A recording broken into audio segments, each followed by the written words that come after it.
কখনো হ্যাঙ্গারের সাহায্যেই ঘর মুছে দেখেছেন? কিভাবে হাত না লাগিয়ে হ্যাঙ্গারের সাহায্যেই ঘর মুছবো। তাদের প্যান্টের কোমর টাইট হলে আপনারা কিভাবে সেটাকে ঢেলা বা কমফোর্টেবল করে নিতে পারবেন। একটি পৃষ্ঠায় কিন্তু আমাদের হাজার হাজার টাকা বাঁচিয়ে দিতে পারে। কিভাবে চলুন তাহলে দেখে নিই। চলুন তাহলে বন্ধুরা এমনই কিছু উপকারী ছোট ছোট টিপস আমরা দেখে নিই। ডিম খাওয়ার পর আপনারা কেউ ডিমের খোসা ফেলে দেন? ডিম খাওয়ার পর ডিমের খোসা ভুল করেও ফেলবেন না। এখানে দেখুন ডিমের খোসা আমি নিয়ে নিয়েছি। এবার এটাকে আমরা কিভাবে ব্যবহার করব। এখানে দেখুন আমি নিয়ে নিয়েছি সুতো। ডিমের খোসার মধ্যে এইভাবে দেখুন সূচের সাহায্যে আমি একটু ছোট্ট করে ছিদ্র করে সুতো পরিয়ে নিচ্ছি। এই যে এইভাবে আমাদের সুতোটা পরিয়ে এখানে গিট বেঁধে নিতে হবে। এবার এটাকে আমরা কোথায় কি কাজে কিভাবে ব্যবহার করব চলুন তাহলে দেখে নিই।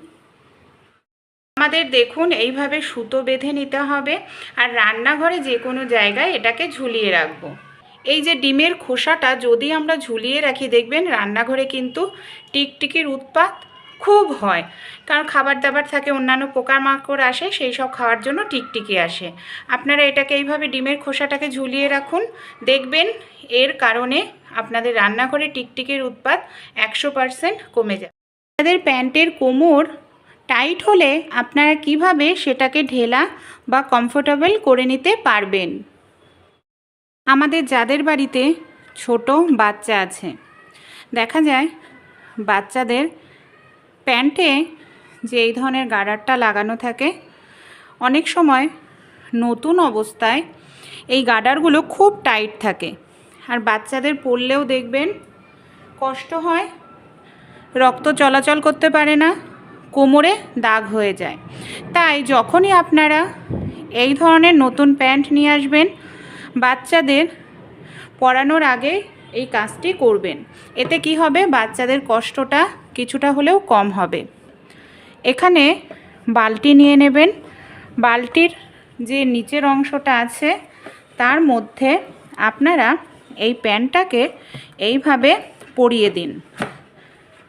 দেখুন কি পরিমাণে টাইট এই কোমরটা, তাহলে বাচ্চাদের পরলে কতটা কষ্ট হয়। এইভাবে প্যান্টটা পরিয়ে দিয়ে কিছু সময়ের জন্য রেখে দিন, 5-6 মিনিট রেখে দিন। এখানে দেখুন আমি 5-6 মিনিট রেখে দিয়েছিলাম। এবার আমি খুলে নিচ্ছি। এতে কি হবে, যে কোনো প্যান্ট, জিন্সের প্যান্ট হোক বা এই ধরনের প্যান্ট, কোমরটা কিন্তু কিছুটা হলেও ঢেলা হবে, বাচ্চারা পরলে আর কষ্ট। আমাদের অনেকের বাড়িতেই কিন্তু সেলাই মেশিন থাকে না বন্ধুরা, আর যাদের বাড়িতে সেলাই মেশিন থাকে না আমরা তখন কি করি, সুতোর সাহায্যে কোনো কিছু সেলাই করে থাকি। অনেক সময় কি হয়, সূচে সুতো পরাতে গেলে আমাদের যাদের চোখের সমস্যা তাদের কিন্তু খুবই অসুবিধায় হয়ে পড়ে। তাই এরকম যদি সমস্যায় পড়েছেন যে চোখে মানে অসুবিধা রয়েছে, সূচে সুতো পরাতে অনেকটা সময় লাগছে, আমাদের প্রত্যেকের বাড়িতেই থাকে টুথপেস্ট। যে কোনো এখানে টুথপেস্ট নিয়ে নেবেন। দেখুন আমি এখানে সামান্য পরিমাণ একটু টুথপেস্ট নিয়ে নিলাম। তারপর সুতোর যে মাথাটা আছে, সুতোর মাথাটায় এইভাবে এই দেখুন টুথপেস্টটাকে আমাদের এখানে লাগিয়ে একটু ডলে নিতে হবে। রাখার কোনো রকম প্রয়োজন নেই বন্ধুরা। টুথপেস্ট লাগালে কি হবে, সুতোটা সোজা হয়ে যাবে, যার ফলে সেকেন্ডের মধ্যে আপনারা কিন্তু এই সুতোটা পরিয়ে নিতে পারবেন। সুতো পরানোর সময় সুতোর মাথা নড়াচড়া করবে না আর কাজটি আপনাদের সহজ হয়ে যাবে। ভালো লাগলে টিপসটি ট্রাই করে অবশ্যই আপনারাও দেখবেন। সময় দেখা যায় আমাদের বিস্কুটের কৌটো হয়তো কোনো কারণে ঢাকনাটা একটু খোলা থাকে। ঢাকনাটা খোলা থাকার কারণে বিস্কুটের মধ্যে হাওয়া বাতাস লাগে আর বিস্কুটটা নরম হয়ে যায়। নরম হয়ে গেলে সেই বিস্কুটটা খেতে ভালো লাগে না। এই দেখুন আমি দেখাচ্ছি একটি বিস্কুট কীরকম নরম হয়ে গেছে, সহজেই এটা কিন্তু একদম নেতা হয়ে গেছে, মানে গুঁড়ো দেখুন হচ্ছেই না। কিভাবে এই বিস্কুটটাকে মুচমুচে করব চলুন দেখি।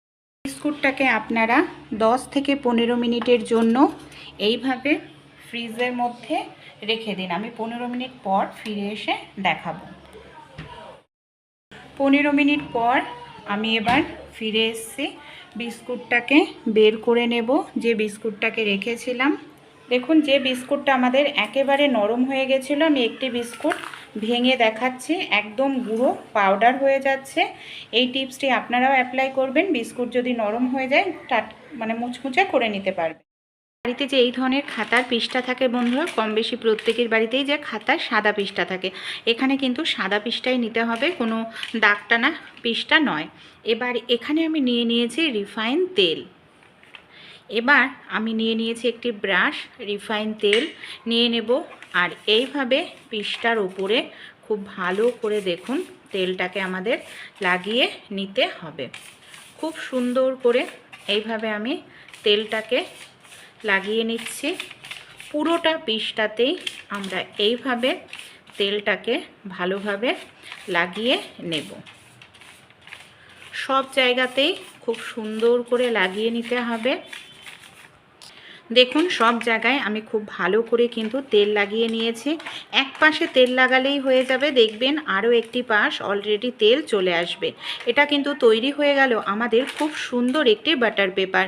আমরা অনেক সময় দেখা যায় কেক, প্যাটিস এই জাতীয় জিনিস তৈরি করি, বাটার পেপার থাকে না, মার্কেট থেকে কিনে নিয়ে আসি, অনেকটা টাকা পয়সাই খরচা হয়। আর দেখুন, বাড়িতেই আমরা কত সুন্দর বাটার পেপার তৈরি করে নিতে পারি। এতে আমাদের এক্সট্রা টাকাও লাগবে না, আর আমাদের সুন্দর বাড়িতেই যখন তখন আমরা তৈরি করে নিতে পারবো। আপনারা এইভাবে তৈরি করে খুব সুন্দর করে ভাঁজ করে ফ্রিজের মধ্যে রেখে দিন। যখন আপনাদের প্রয়োজন তখনই আপনারা বাটার পেপারটাকে ইউজ করতে পারবেন। আমাদের যাদের বাড়িতে ছোট বাচ্চা আছে, দেখা যায় বাচ্চাদের প্যান্টে যে এই ধরনের গার্ডারটা লাগানো থাকে, অনেক সময় নতুন অবস্থায় এই গার্ডারগুলো খুব টাইট থাকে, আর বাচ্চাদের পরলেও দেখবেন কষ্ট হয়, রক্ত চলাচল করতে পারে না, কোমরে দাগ হয়ে যায়। তাই যখনই আপনারা এই ধরনের নতুন প্যান্ট নিয়ে আসবেন, বাচ্চাদের পরানোর আগে এই কাজটি করবেন। এতে কি হবে, বাচ্চাদের কষ্টটা কিছুটা হলেও কম হবে। এখানে বালতি নিয়ে নেবেন। বালতির যে নিচের অংশটা আছে তার মধ্যে আপনারা এই প্যান্টটাকে এইভাবে পরিয়ে দিন। দেখুন কি পরিমাণে টাইট এই কোমরটা, তাহলে বাচ্চাদের পরলে কতটা কষ্ট হয়। এইভাবে প্যান্টটা পরিয়ে দিয়ে কিছু সময়ের জন্য রেখে দিন, 5-6 মিনিট রেখে দিন। এখানে দেখুন আমি 5-6 মিনিট রেখে দিয়েছিলাম। এবার আমি খুলে নিচ্ছি। এতে কি হবে, যে কোনো প্যান্ট, জিন্সের প্যান্ট হোক বা এই ধরনের প্যান্ট, কোমরটা কিন্তু কিছুটা হলেও ঢেলা হবে, বাচ্চারা পরলে আর কষ্ট। কখনো হ্যাঙ্গারের সাহায্যেই ঘর মুছে দেখেছেন? কিভাবে হাত না লাগিয়ে হ্যাঙ্গারের সাহায্যেই ঘর মুছব। আমি নিয়ে নিয়েছি একটি হ্যাঙ্গার। এই ধরনের হ্যাঙ্গার আমাদের প্রত্যেকের বাড়িতেই থাকে, আর এই ধরনের পুরনো মোজা কিন্তু আমাদের কম বেশি প্রত্যেকের বাড়িতেই থাকে। এবার কি করছি দেখুন, হ্যাঙ্গারের মধ্যে আমি এইভাবে মোজাটাকে ভালো করে পরিয়ে নিচ্ছি। দুটো মোজা নিয়েছি, দুপাশ থেকে দুটো মোজাকে আমি এইভাবে ভালো করে পরিয়ে দেব।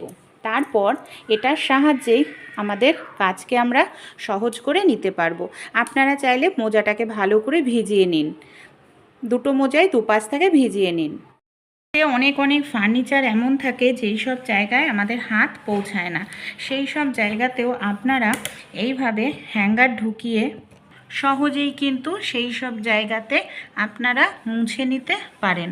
এই দেখুন এইভাবে, কারণ এই সব জায়গাতে হাত সহজে ঢুকতে চায় না, আর এইভাবে পরিষ্কার করলে এই দেখুন, কারণ এই সব কোনা কাঞ্চিতে দেখবেন হয়তো হাত ঢোকে না বলে আমাদের পরিষ্কারও করা হয় না, যার ফলে এই সব জায়গাতে কিন্তু নোংরাও জমতে থাকে।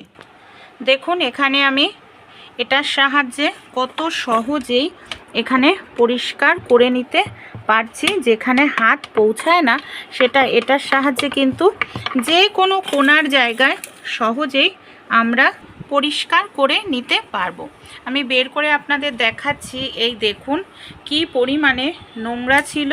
এইভাবে আপনারা হাত না পৌঁছালেও হ্যাঙ্গারের মধ্যে মোজা পরিয়ে খুব সহজেই ঘরটাকে মুছে পরিষ্কার করে